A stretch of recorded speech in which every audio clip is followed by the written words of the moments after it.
che mamari nina. Tura la ba. Kopana, lana, tula ba.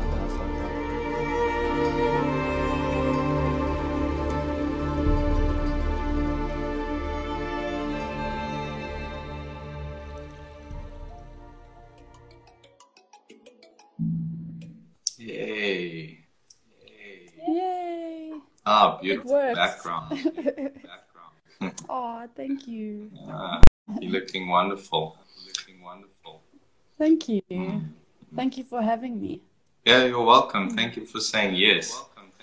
I originally reached out because I wanted to, like I said to you, I wanted to get people that are online and doing their thing and connect with one another and encourage one another. And I think this is the perfect opportunity to do that. Yeah. So that's your little studio that you got going for online classes and so forth. Yeah, so I've been doing a lot of, obviously, online classes, and I really wanted to create a background that spoke to what I do and who I am. And yeah, also to create a sense of support behind me. So the cloth behind me is a tiger, and the tiger represents so many different things in different traditions, as I'm sure you know. Yeah. Yeah, what does it represent for you? Well, I actually haven't worked with the tiger much. In our tradition, in the Sangoma tradition, it's more what calls you, and then you start to work with that energy and you start to understand it. And for me, the tiger hasn't really come into for me yet. So I would like to know what it means for you and how it's been working. Cool. Yeah, well, sure. The tiger has come to me. First of all, my Chinese astrology sign is a tiger. And in different traditions, it can mean different things. But overall, for me, what I've discovered about the tiger is independence, strength. The tiger is not one to be a pack animal. So it's very independent, which has its pros and cons. And it's about knowing, really getting in touch with who you are and your primal side. Tigers, as a cat animal, are very primal and raw. So it's connecting to the rawness of yourself and connecting to independence. And also it's associated, it's got a lot of Shakti energy associated with it. So it's about the divine feminine as well. And the tiger sort of supports the divine feminine and protects it too. Wow, that's amazing. And it speaks right. When you said that rawness, I immediately just thought about the Kundalini and that raw energy, that primordial energy that you're working with. Yeah. So let's actually get straight into what is Kundalini energy.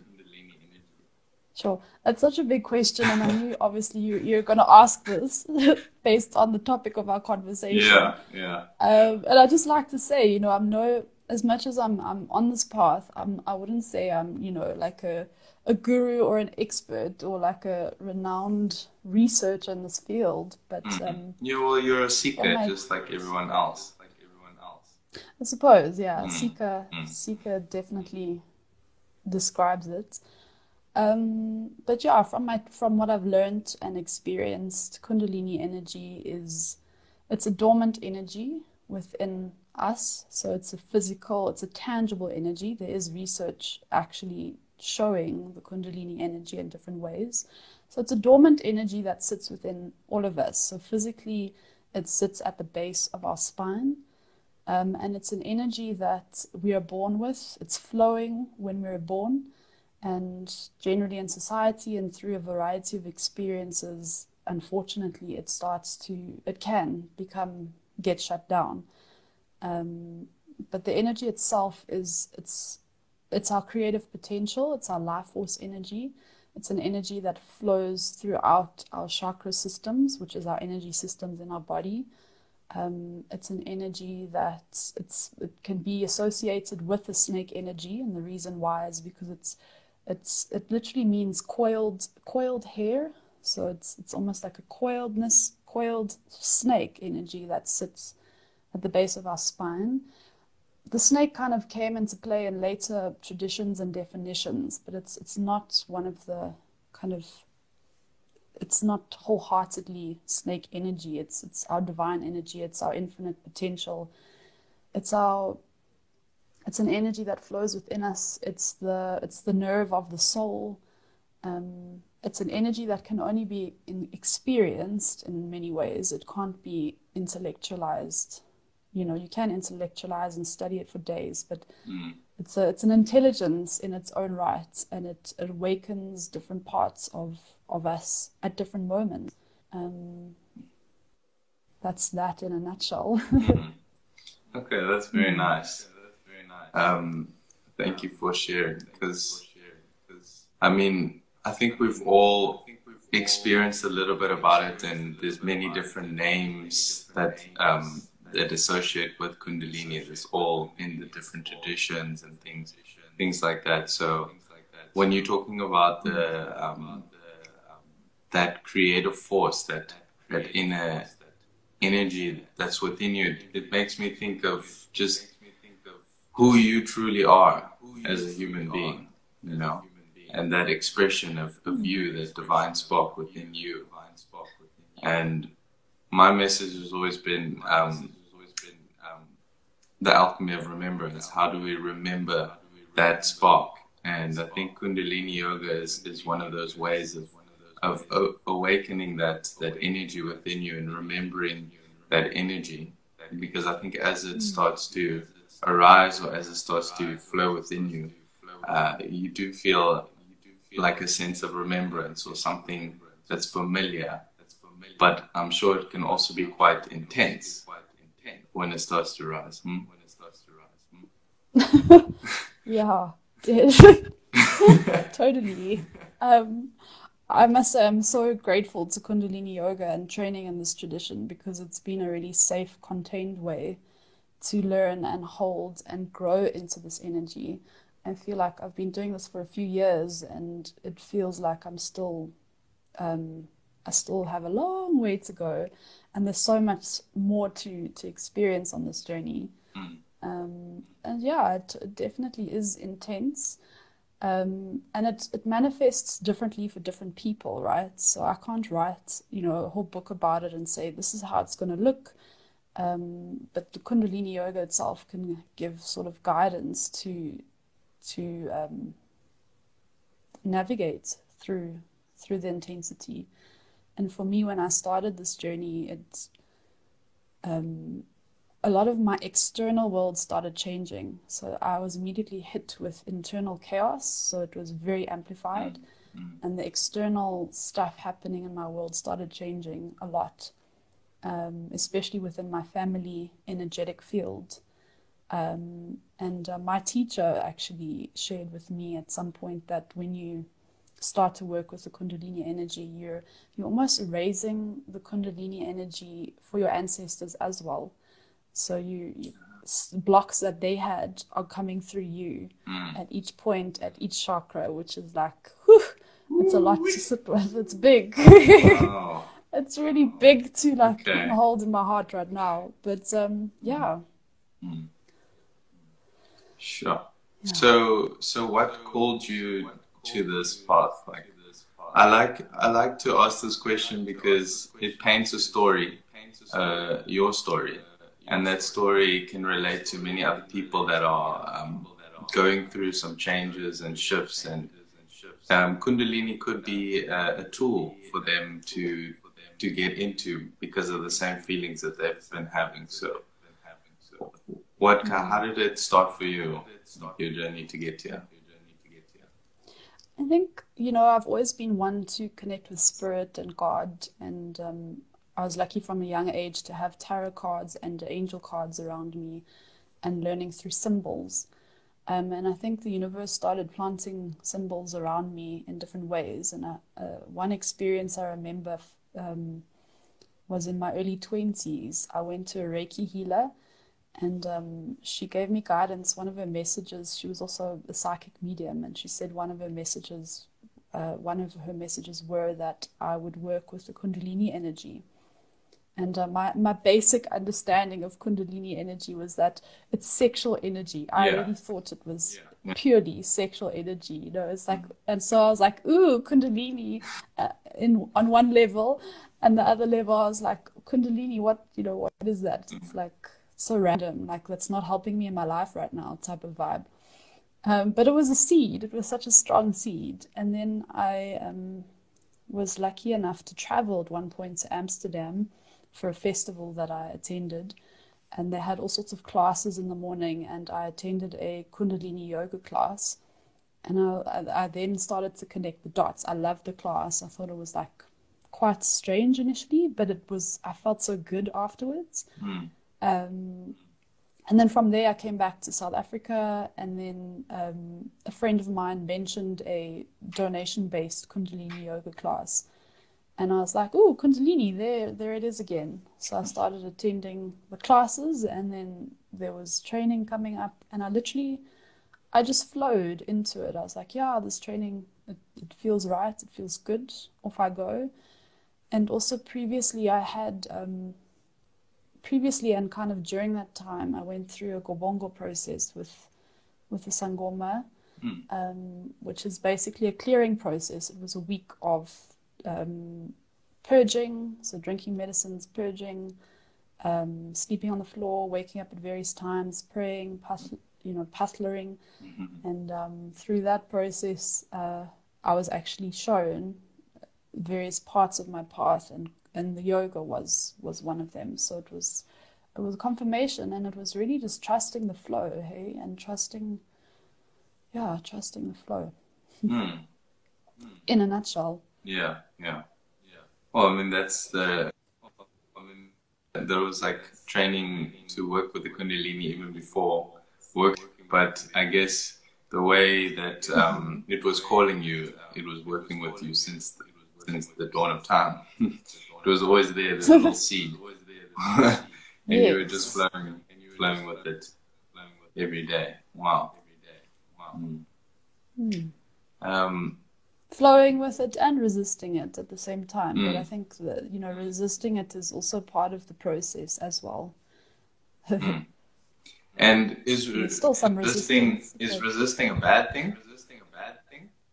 No, not at all. I don't think one can label it as bad or good. It's just, in my experiences, my stubbornness and resistance has actually been an ally of sorts. And it's like my guides and ancestors have tested me with that, and kind of like, in order to own and reclaim and sit in my power, I've had to resist and be stubborn at times, and sometimes feel the brunt of that in order to learn.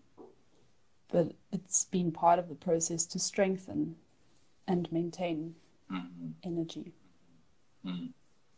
Yeah. It's interesting because I was sharing what came up yesterday evening for me when I was doing some free flow writing, and I don't even know. I think it was also just not planning this conversation or not planning any conversations, and sort of flowing also with the energies of what's happening now, where we don't actually understand where we're going in society now, and the whole world taking a stop.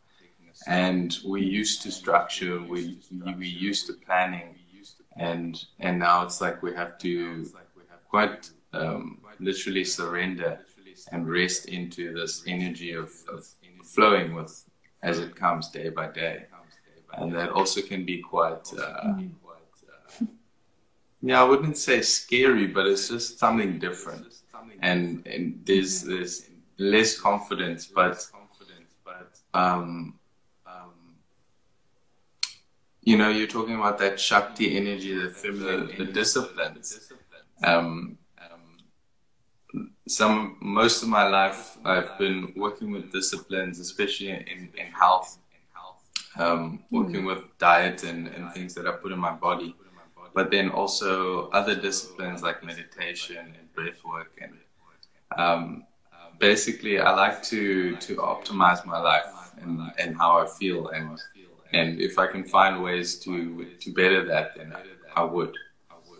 And what I've found recently is because we're stuck in this place now in our homes, I've been doing some more disciplines and keeping a schedule, but it seems like something that's quite, rigid and structured, and there's no flow, there's no free energy to flow anywhere. But when I look at how I'm interacting in my life, it's like those disciplines help for the freedom of the energies to flow a lot easier, and it creates that structure for that Kundalini energy, or for that feminine energy, to flow in the way that she needs to flow for me in my own body. And this is quite a cool thing to see, the balance between the masculine and the feminine in that aspect. Totally. And the masculine energy is all about awareness and holding for the feminine within each of us, regardless of gender. Yeah. And I guess the whole connection with the Kundalini energy is a balance between masculine and feminine. The energy itself is not purely feminine, it's not purely masculine. It's the wholeness and completeness of both, interacting and engaging and holding each one at different times. And I always admire your discipline and your ability to have that structure. And that structure works differently for different people. I think some people prefer a wider, more open structure. Some prefer that, hourly or every 2-hour kind of knowing of what they need to be doing, and in order to align differently with their cellular system, if that's their calling. I think a lot of people feel pressure.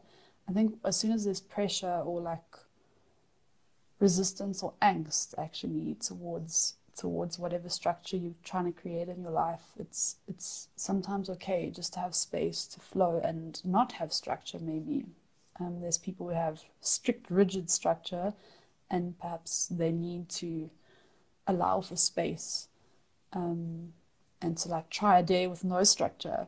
Some people, that's really hard for some people.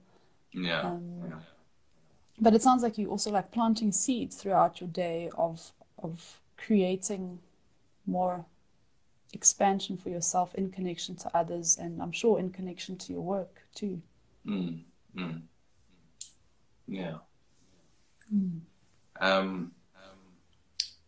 There was something that came up that I wanted to come to. The whole thing with the ancestral healing that you were doing, and how you were talking about how the Kundalini actually awakens some of the traumas or suffering that ancestors had.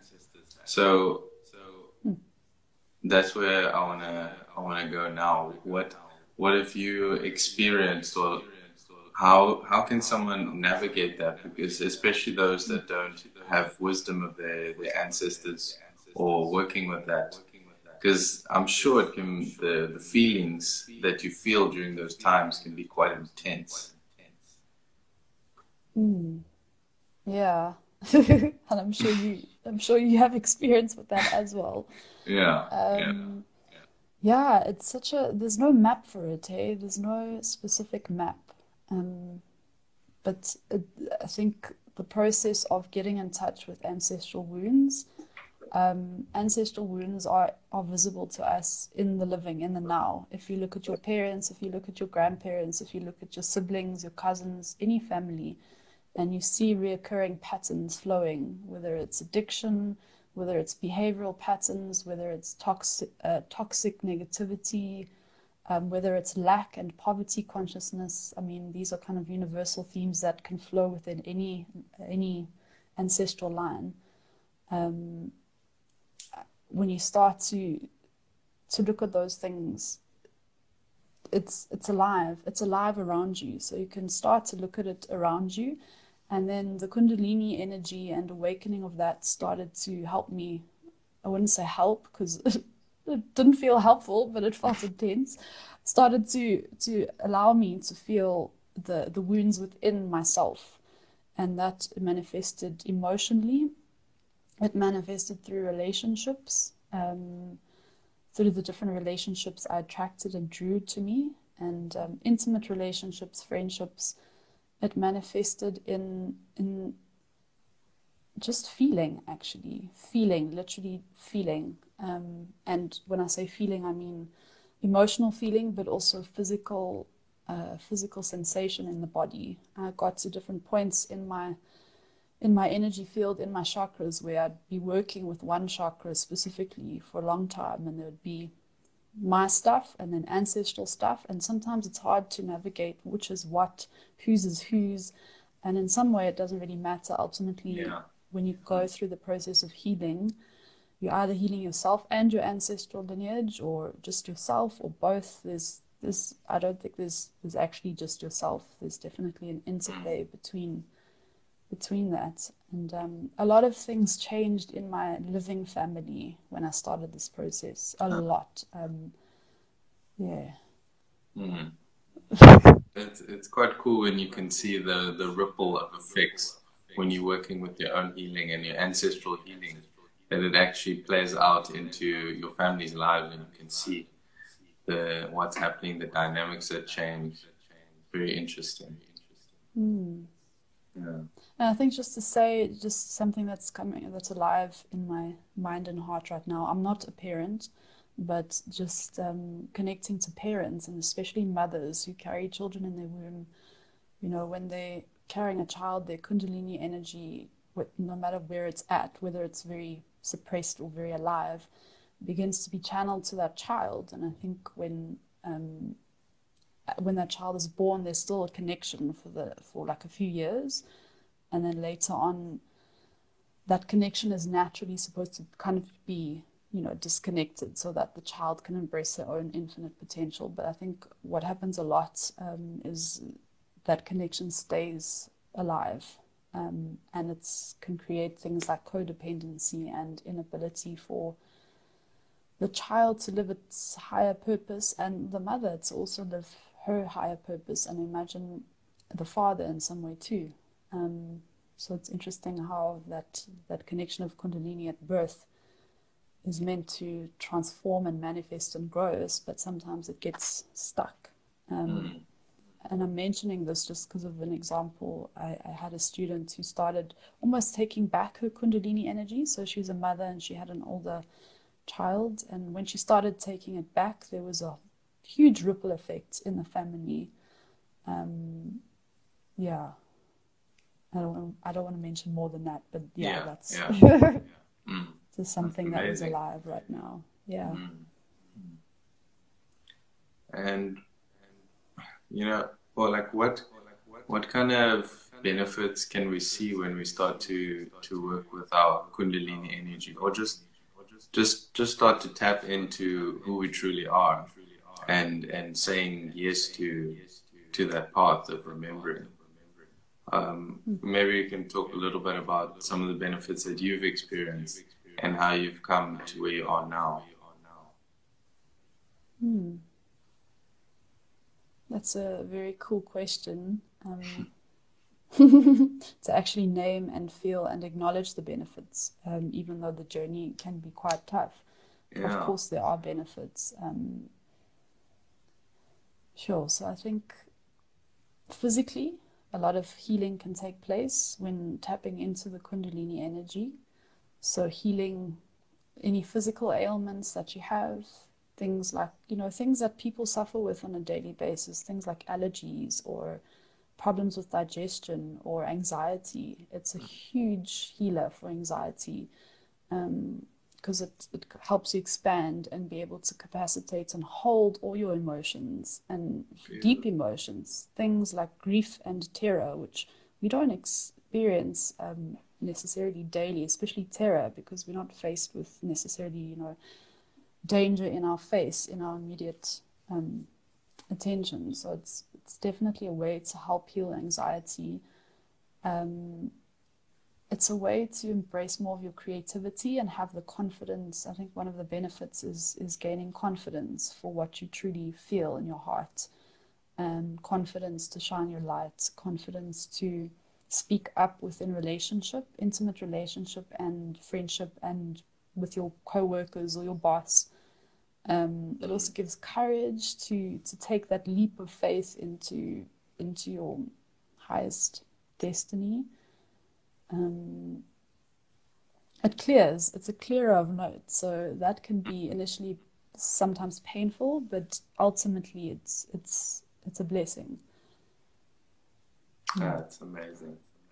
Yeah, and I can see the courage that it gave you, because, like I said, I take my hat off to those that are online and sharing and having classes, and it's quite a thing. It's not something small, and you've done such a good job to be where you are now.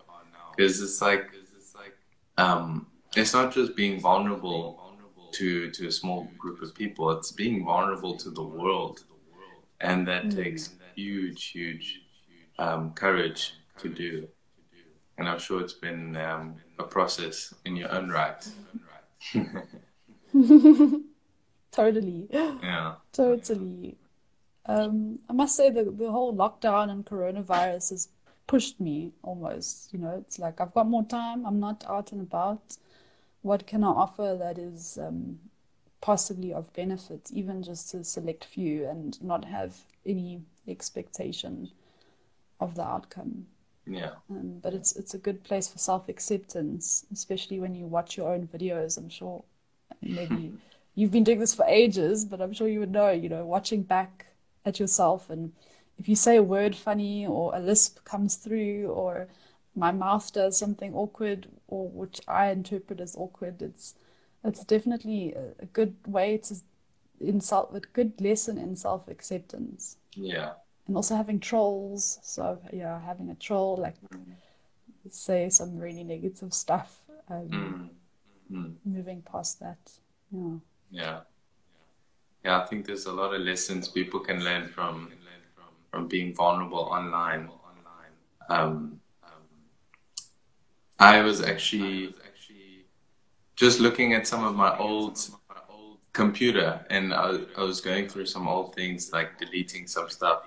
And I actually found some old, like my very first podcasts. And this was before it was even the Alchemy of Remembrance, before it was even Sangoma, before like it all. And I think this time is quite funny how it brings those like reflective times, because now I don't know what called me to go to that computer and actually get all this stuff. But it was really like, now I'm really getting into that reflecting time of where I was, because also this journey, and we don't have to just speak about Kundalini, because it's all it's all the same of walking the path of remembrance. So wherever that takes you, and that's your own Kundalini taking you on the path that you need to be to get to finding out who you truly are. And that going back to those podcasts is like going back to when I just started my journey. And it's quite cool to actually reflect and have time for that, because once you start this journey, there's like hardly any time to reflect or go back, or the reality that you live in right now is your reality, and you don't really compare to where you were. You just get caught up in the moment of transformation and change, but it happens so subtly that you don't realize how much has actually been changing. Nice. Yeah. And you mentioned the word subtle. I think working with any sort of self-development, whether it's connected directly to the Kundalini energy or healing energy, it's so easy to take for granted the subtleness of experiences, or the subtle moments that can mean so much in our lives. because I think society, with modern society, there's a lot of thrill seeking and instant gratification that if you just slow down and notice the subtle, you'll experience so much more pleasure and expansion and awakening. Yeah. That's very true. So, because I've always just had ideas of the Kundalini awakening in this expansive experience. So it's definitely not.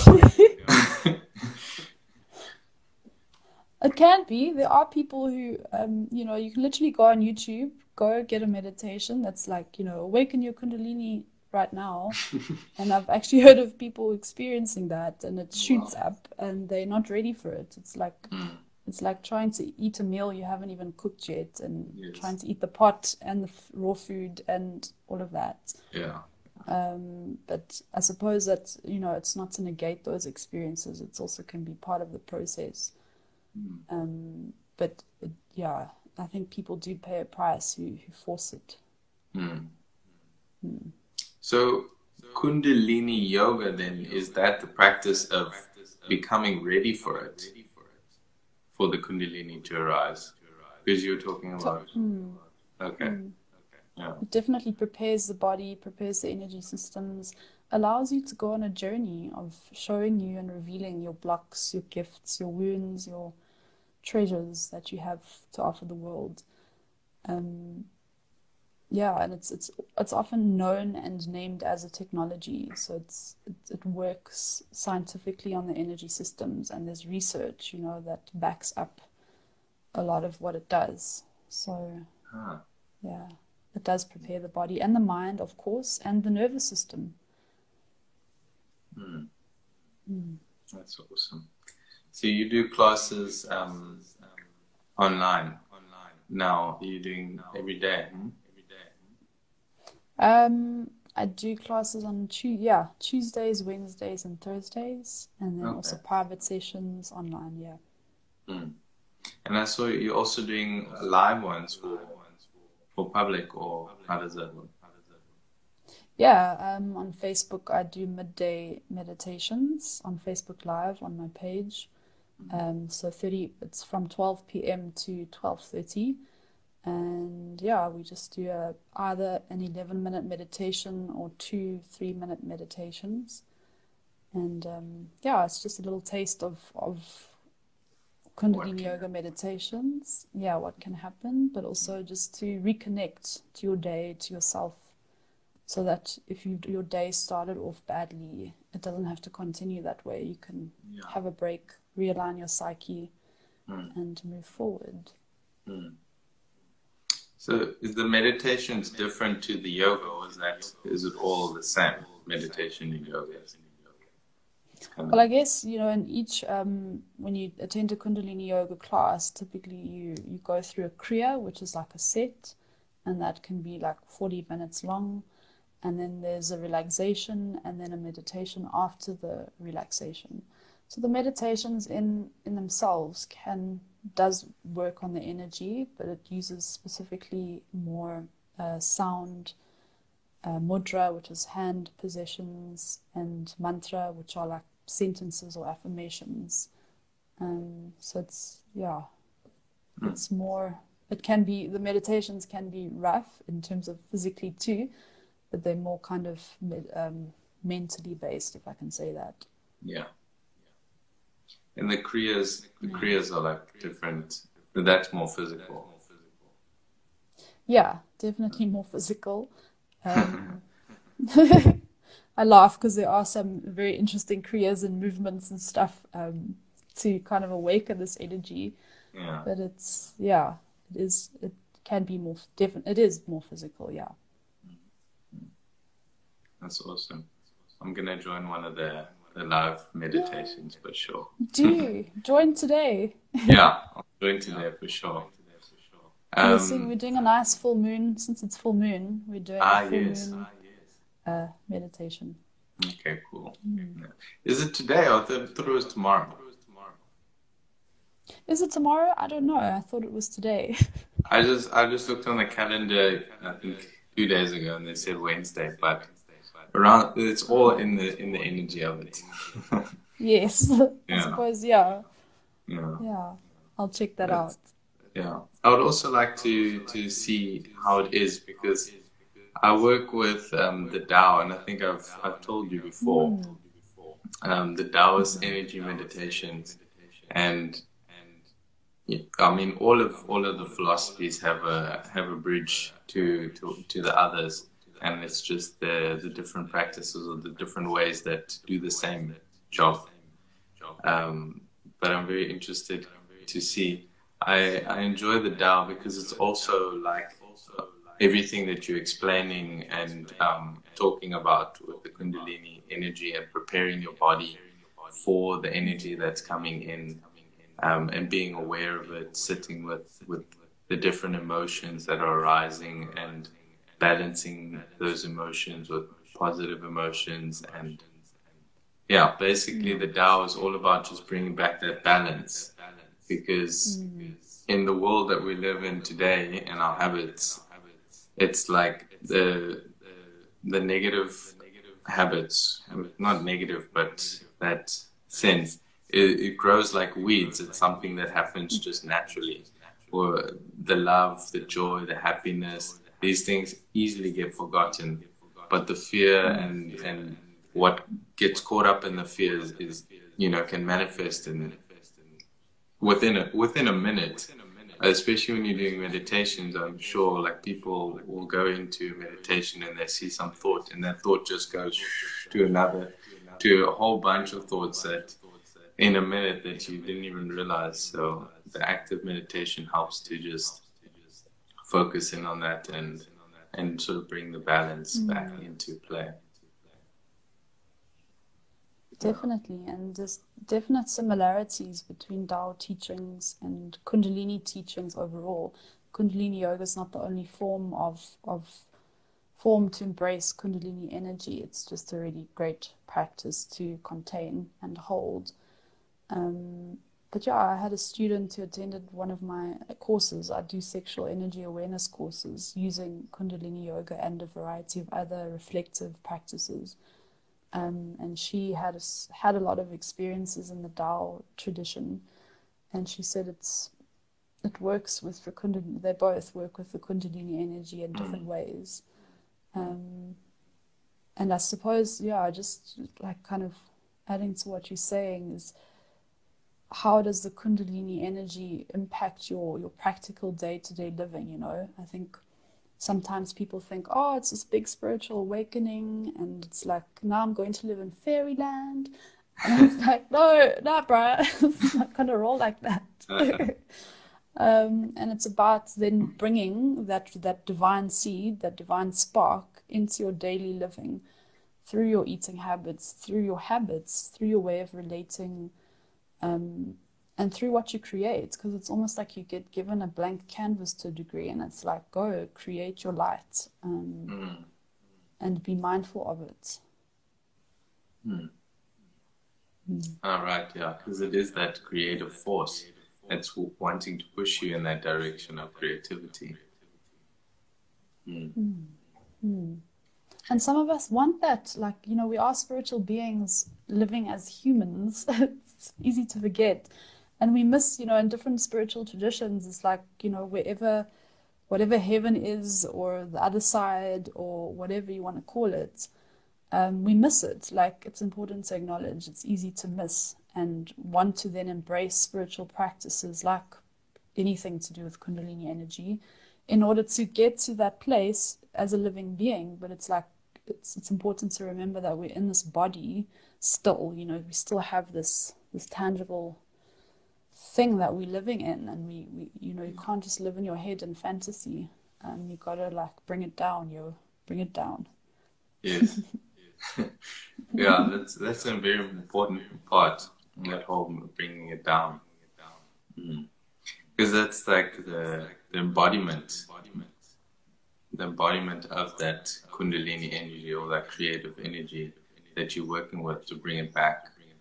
How you're going to create here in this world to express your true being. Exactly. Mm. Yeah. That's amazing.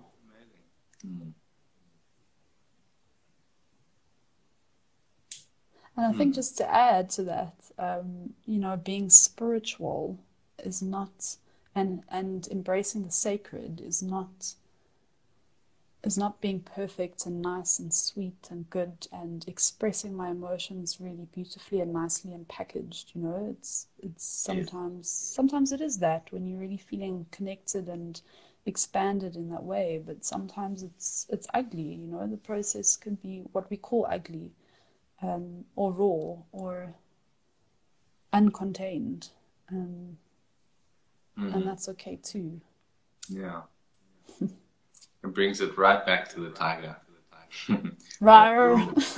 that rawness, just embracing it all. Yeah, and that fearlessness as well, to be able to move with those, the non-perfect and the perfect all in one. And both are perfect. Yeah. Yeah. But that's awesome. I don't know if I have any more questions. I think our discussion really opened up the topic of what Kundalini is all about, and I don't know if you have anything else you'd like to express or share. I guess I'd like to interview you now. Okay. Well, not formally, but just to ask you. I think maybe there will be value in you sharing your, because you've also been engaged in different traditions. What is your, specifically in the Sangoma tradition, what is the belief around the Kundalini energy there? Is there a different name for it? What do you have to say about it? I wouldn't say that there's a name or a teaching specifically devoted to Kundalini. Although what we do work with is the tree of life. And this is only in our family that, I can't speak for any other families or traditions of other Sangoma lineages. But in the lineage that I was initiated into, we work with the tree of life. And that tree of life does also represent, in my understanding or my vision, the Kundalini energy, because it's life itself. It's the roots that go deep is the connection to all creation and our whole lineage, going back to generations till we can't even remember. And those lineages bring the roots and the knowledge and the wisdom of all the different people that have been in the lineage and all the different tribes and everyone that's been together, and comes out into a tree that creates life itself and the many different paths that one can take as an individual to enlightenment. And that tree is like, as it's rising to the light, that's that process of enlightenment, but also that process of the Kundalini rising too. But I think when it comes to my training,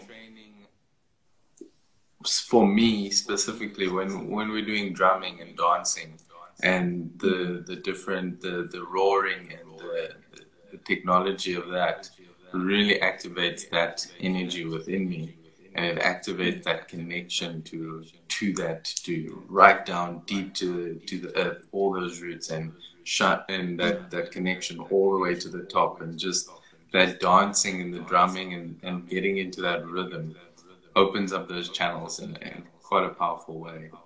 And I think that's what the technology is of Sangoma, is to beat that energy out into us, so that we can feel it and express it and dance with it and flow with it, and shout if we need to shout because the energy is so high, and all of these different things. Sing.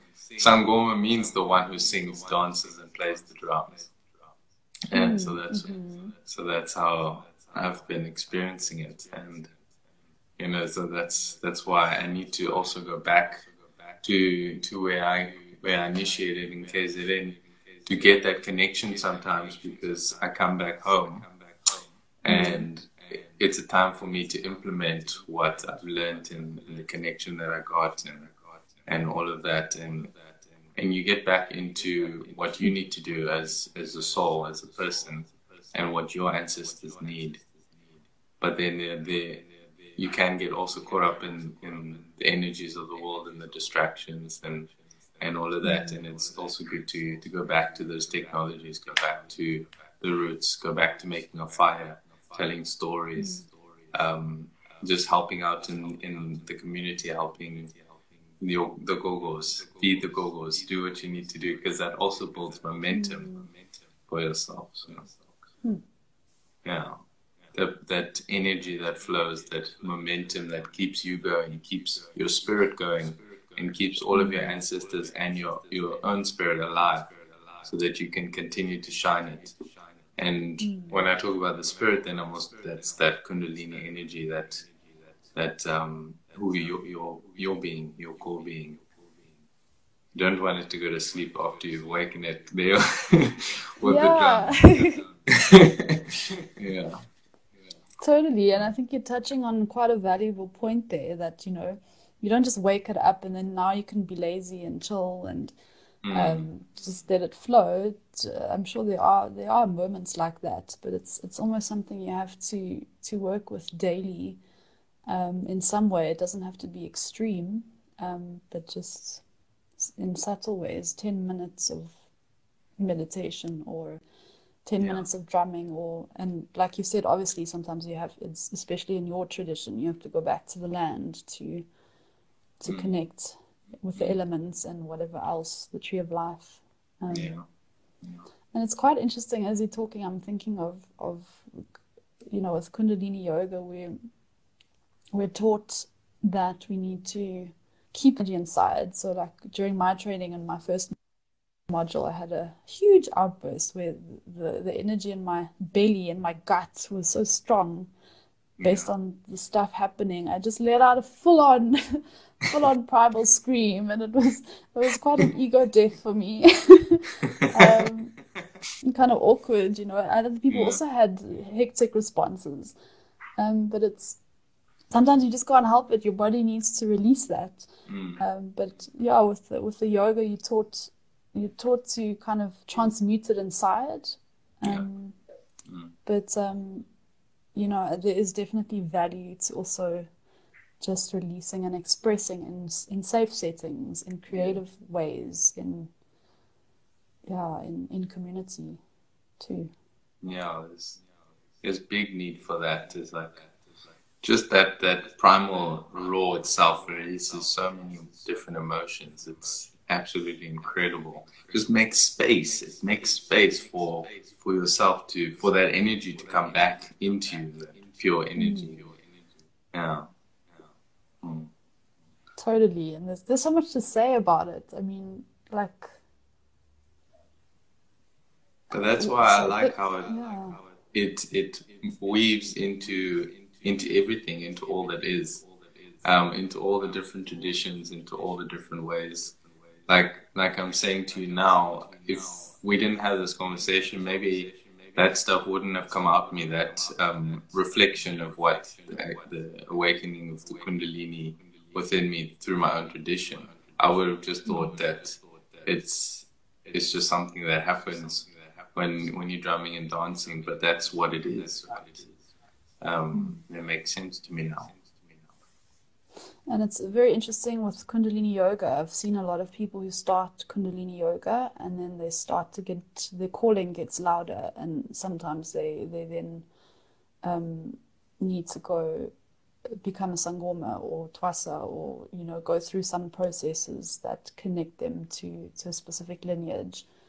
So it's quite interesting that noticing when people start working that energy, it awakens them to find their path, even if it's not Kundalini Yoga, training in Kundalini Yoga. It could be training to become a Sangoma, or it just pushes you in a direction that's going to help you shine your light But then a lot of them do train and twasa, and then they come back to almost as students of yoga to actually practice the yoga to help contain continuously, contain and connect. That's interesting. Because how I see Sangoma and how I'm wanting to share with the world, because I've seen a lot of people that are struggling to find their path, and they're confused as to where they need to go, especially with the different plant medicines and the different traditions that are coming into South Africa, and the different we get pulled from one way to another. But it's Sangoma training, the actual connection back to our roots, that connect us to the path that we need to go, and that sense of knowing this is who I am, this is what the path that I need to take. So in essence, Sangoma isn't actually the path, it's just the holding space, or the way forward for many people. I'm not saying that it's for everyone, but that is kind of what happens when you do training of Sangoma. So you may not be called to do all of the things that Sangoma do. Like, I think I'm a bit of a mix, where I do some things and I want to learn quite a lot of the Zulu tradition and the technologies behind working with ancestors, but at the same time I've got a strong calling to work with Taoism, to work with nutrition specifically, and the diet and how the human body works. And that's not really specifically Sangoma, but through connecting to my ancestors and the wisdom that they have, they're bringing me what they've learned over time and time, and that I can implement in what I do now. That is who I am. So yeah.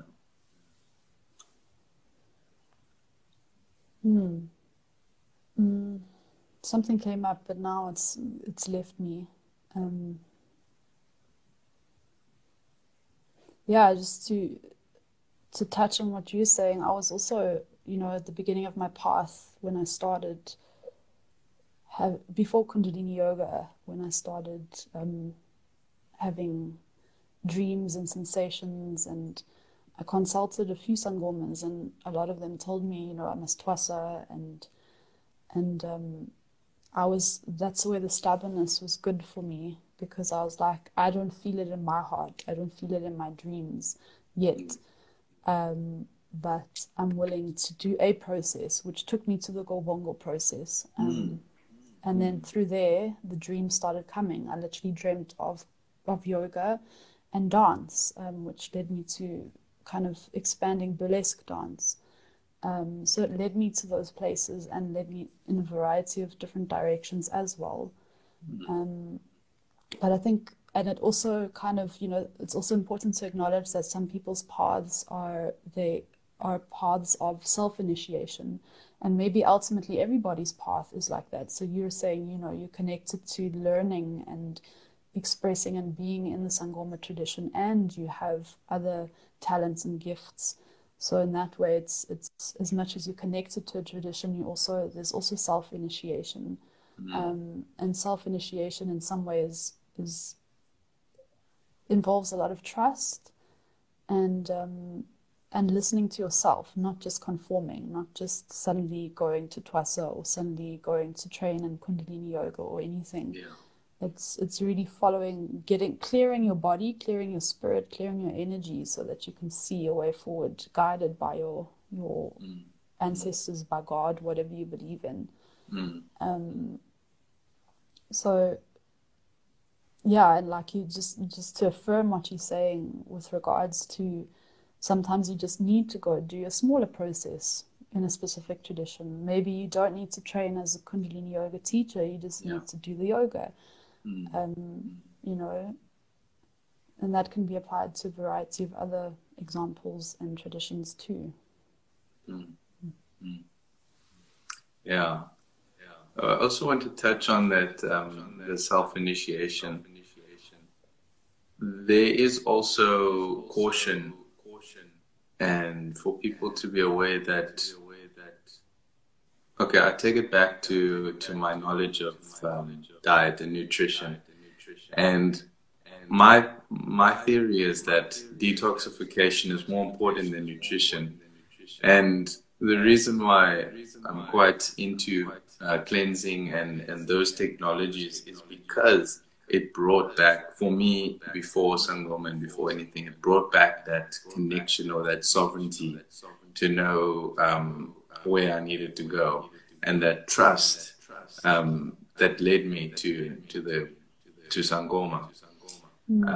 Because without actually cleaning the body and removing some of the toxins and just my normal habits of who I was before, I would have never been where I was or guided. And I don't think that I would have had that clearer connection of where I needed to be without cleaning and clearing. And that directly translates to like your spiritual energy and where you are, like what sort of cleansings or releasing of old energies do you need to do before you actually connect or have that clear connection. Because some people do have a connection, but how can we trust that or know that that's like, is it someone else that was influences that are pulling us in this direction, or is it really truly our heart's desire to go in that place? So that's where like a tradition or some sort of path that has other people, other souls that are working together with that can support you, but then also that you have to trust them and all of that, because working with yourself and your own energy is beautiful, but it is only you and your soul and maybe your guides. But I'm just talking specifically now what I've felt for Sangomas now that I'm working with my soul and my ancestors and my team, but I'm also working with the whole family and all of their souls that have gone through their journey of transformation, and that support that also helps to guide you in the right direction and make sure that that connection that you have with yourself is clear. But in with all of that, there's also that connection that you have to have with your own soul, so that those ancestors or those other part of your lineage is not pushing you into the direction that they want to go either. So I guess it is a balance and a deep dance to get to know the connection between who you truly are and working in that way. Yeah, and I guess it takes a lot of discernment as well.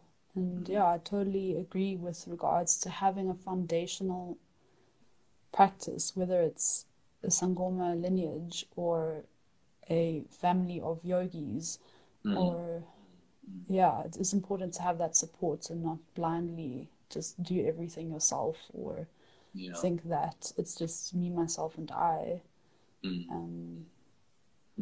So foundational. I think once you have that foundation, don't you find you can springboard into different spaces and ceremonial spaces and explorations of the various paths, without being a spiritual shopper, but more of like you feel that safe foundation, so you can kind of explore. But I suppose different traditions say different things. They say like, when you're stuck to this one, you must stay stuck and glued.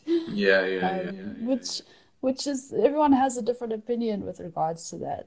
Sometimes it is. Sometimes you need that safety and focus on one thing, and other times you don't. I think maybe that's my thought. Way back when it was important to keep that tradition and keep that, but now in this time and things that are changing and the Rainbow Nation that we are of South Africa, it's so important for all of us to do that spiritual shopping and to express ourselves and go from place to place and learn the different things and create something for ourselves and for others, that's not just, you know, containing people in boxes, but actually embracing all, bringing that one love back. Yeah. Totally. And I think we're living in very complex times, you know, the times of, very complex times. Issues just seem more complex and layered. So it's important for people who are doing this work as healers, as healing catalysts, to have a variety of tools to offer, and not one size fits all. Yeah. We see where that goes. When people tell us we have to be in school, we have to have a 9-to-5 job. It's not working. Exactly. It's collapsing. Put that. Yes. Yeah. Exactly. Yeah. So it is quite exciting. Exciting times. Do you feel excited about what's happening now with the lockdown and the shift? Yeah, I'm very excited. It's it's awesome. I can see like glowing with excitement there. Yeah. You're like, yes, I'm gonna detox these people. I think it's also that it's like people are really awakening to, the people that I've been following in health and all of that. I've only been doing it for 4 or 5 years, but some people have been doing it for like 40, 50 years, and they're only now getting recognition or other people starting to come on board because of this whole virus thing. But that's just a sign. That's just one aspect of reality, but that's just a sign of how many people are starting to shift and be like, oh, health is important. Oh, spirituality is important. Oh, and that's really exciting for us to then. It's also nice to be heard, and also because we also feel it when we've gone through it, and we know the benefits, and we can see the suffering, we can feel the suffering, and we know the solutions, and we know some solutions, and now that there's that opening for us to really share and just express these things. That's why I'm so excited. I want to connect with you. I want to connect with everyone else that's online, just so we can start sharing and people can connect and see, oh, okay, Kundalini, oh, okay, I can come every day, 12 o'clock, come see Chelsey's meditation, and maybe that's going to start a huge catalyst for someone. And this is what's exciting for me. But I guess that's just my inner being and my ancestors that love to share and grow. I don't know. But, I could like feel it and hear it from you. I'm an idealistic dreamer, and the world that I've been dreaming for so long could be coming into fruition. So you never know. Yeah, for sure. Of course, with a little bit of chaos, maybe, but hey, that's part of the process. Yeah, no, it is.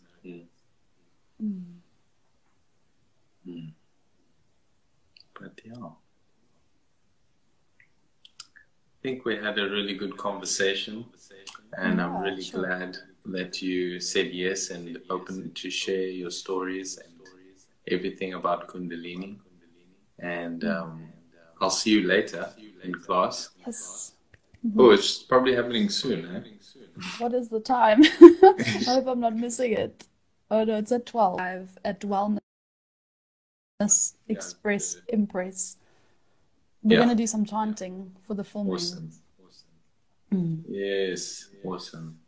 Okay. Yay. But I'll see you there, and I'm wishing you all the best. Continue going strong with what you're doing. Continue to shine the light that you are.